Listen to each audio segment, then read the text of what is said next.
हिंगोली शहरामध्ये आज दुपारच्या सुमाराला जोरदार स्वरूपाचा अवकाळी पाऊस पडतोय आणि या पावसाचा फटका हळद मार्केटला मोठ्या प्रमाणात बसतोय। मी हळद मार्केटमध्ये आहे आणि आपण या ठिकाणी बघताय मोठ्या प्रमाणामध्ये हळद विक्रीसाठी दाखल झाली, परंतु शेतकऱ्यांची हळद अशा पद्धतीनं बाजार समितीच्या निष्काळजीपणामुळे पूर्णपणे भिजलेली आहे। या हळदीचा लिलाव बाकी आहे।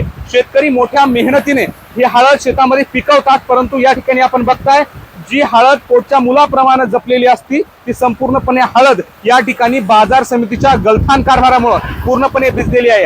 अद्याप लिलाव झालेला नाहीये, अजूनही शेतकरी व्यापाऱ्यांची वाट बघताय, परंतु पाऊस असल्यामुळे आता सर्व शेतकऱ्यांची हळद आपण बघताय वॉर्डामध्ये इथून तिथपर्यंत भिजत आहे।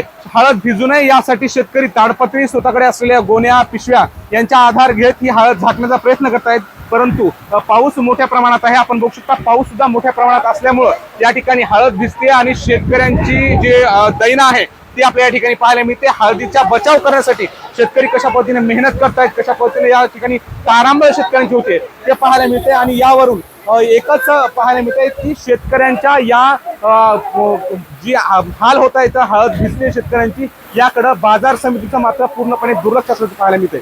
माधव दिपके, एबीपी माझा, हिंगोली। एबीपी माझा, उघडा डोळे बघा नीट।